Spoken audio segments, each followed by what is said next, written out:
मला सांग ना, काय अर्थ आहे या लग्नाला विराजस? कसलं लग्न आहे हे? तुझ्या घरच्यांचा किती विरोध आहे बघितलंस ना? बघितलं राधा, पण तुझ्याशी हे जे मी लग्न केलंय ते तितकंच खरं आणि तितकंच पवित्र आहे जितकं जितकं तुझ्या गळ्यातलं मंगळसूत्र.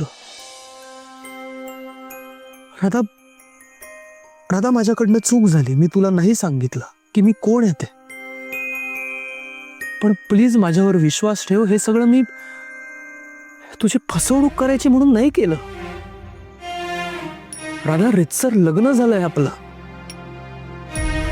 अग्नीच्या साक्षीने सप्तपदीच्या विधीला तुला दिलेलं प्रत्येक वचन मी मनापासून दिलंय.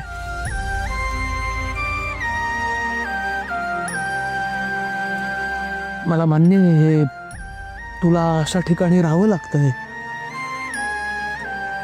तू डिझर्व नाही करत माहिती आहे मला, पण फार काळ नाही राहू देणार तुला इथे. राधा, मी आपल्या दोघांसाठी एक घर शोधतो. तू काळजी करू नकोस, सगळी सोय होईल. अगं, माझे 2-3 मित्र आहेत, त्यांच्याशी बोलतो, त्यांना जाऊन भेटतो. मी खरंच सांगतोय, सगळं होईल व्यवस्थित. कोणते मित्र? मीही येते.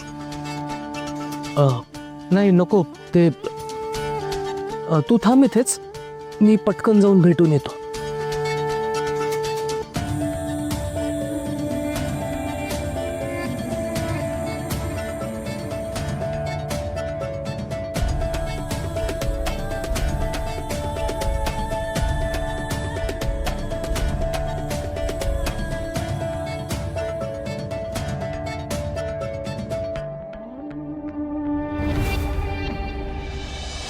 विराजस बिराजदारला कुठेही काम मिळता कामा नये. हो, कळलं? आता अक्कल येईल त्याला. बापाच्या आडण्याशिवाय आपली काही एक लायकी नाही हे जेव्हा त्याच्या लक्षात येईल ना, तेव्हा गप गुमान घरी परत ये. अहो, मला काय वाटतं, हे एवढं सगळं करण्यापेक्षा आपण त्याला समजावून घरी आणूयात का? तसं असतं ना तर आपण विरोध केल्यावर तो गेलाच नसता. विराजस हट्टी आहे. एकच भीती आहे, तो परत नाही आला तर. मी काय सांगते लक्षात येते ना तुझ्या? आता तुझ्यावर खूप मोठी जबाबदारी असणार आहे. आहेस कोण दुसरं? बिराजदारांचा सगळा व्यवसाय यापुढे तुलाच सांभाळावा लागणार आहे. विराजस आता परत काही घरी यायचा नाही. या घराला, या व्यवसायाला आता तुझाच आधार आहे. आणि विजेंद्रला त्रास होत असेल, पण आता तू सगळं सांभाळून घ्यायचं. विराजस नाही म्हणजे हा सगळा डोलारा तुलाच सांभाळावा लागणार आहे ना.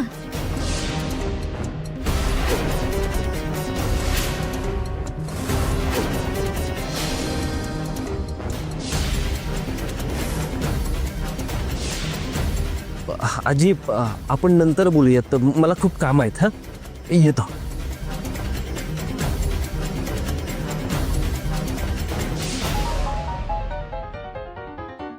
मला माहिती आहे विजेंद्र, तुझ्या रक्ताच्या मुलाकडे व्यवसाय देण्याचा तुझा हट्ट स्वस्त बसू देणार नाही तुला.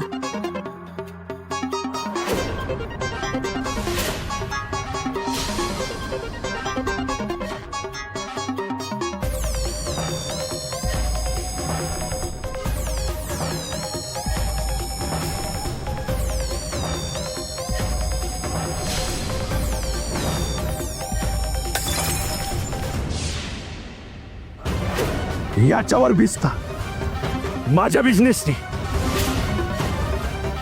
शक्यच नाही. त्या अनाथ अनवरस राघवेंद्रच्या मुलाच्या हातात मी माझा व्यवसाय कधीच देणार नाही. त्या मुलीनी वाट लावली सगळ्याची. माझ्या मुलाला घेऊन गेली. अहो, तुम्ही त्रास करून घेऊ. संजीवनी, विराजसला ताबडतोब घरी घेऊन ये, आत्ताच्या आत्ता. अहो, पण विराजस त्या मुलीशिवाय घरी येणं कठीण आहे हो. तो नाही ऐकणार.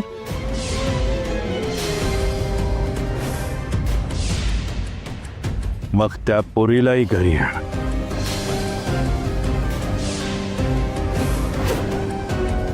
हो पण ती मुलगी तर तिला घरी आण. तिचं आयुष्य या घरात असं खडतर करायचं ना की ती स्वतःहून घर सोडून निघून गेली पाहिजे. हं?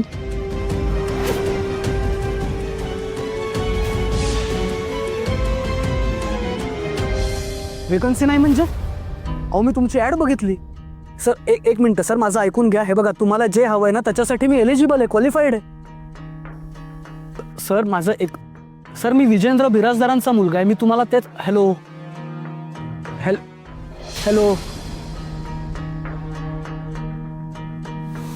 काय चाललंय सगळंच नाही म्हणतात.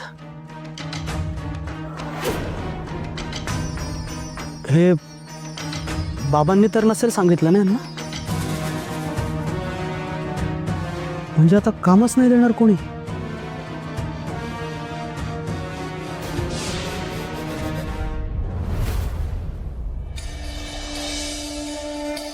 बोला ताई, किती देऊ वडे? मला खायला नकोय, खायला नको? मग काय पाहिजे? काम पाहिजे. तुमच्याकडे काम मिळेल का?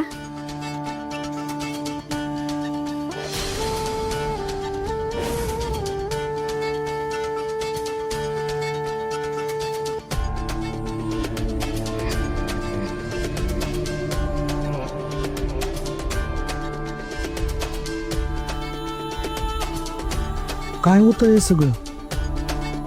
काम तर मिळायला हवं, नाहीतर राधाला कसा सांभाळणार मी? तिला असं रस्त्यावर नाही ठेवायचं मला. तिला घर हवं, सुखात राहता यायला हवं. वडे बनवू शकते, खूप छान वडे बनवते मी. अहो ताई, टेस्टवर धंदा आहे माझा. तुम्हाला वडे बनवायला दिले आणि टेस्ट बिघडली मग? हे बघा, असं डायरेक्ट मी कोणाला वडे नाही बनवायला देऊ शकत. दादा मग दुसरं काही काम दे ना, मी सगळं काम करेन.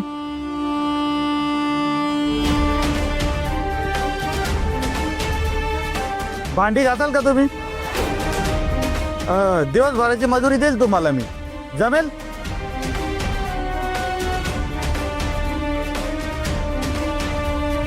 दादा काही काम आहे का प्लीज? काही काम असेल तर सांगा ना. काम आहे पण तुम्हाला जमल असं वाटत नाही. तुम्ही मोठ्या घरचे दिसताय. नाही साहेब, ते तसं काही नाही आहे. माझी परिस्थिती समजून घ्या. काय की माझं नुकतंच लग्न झालं.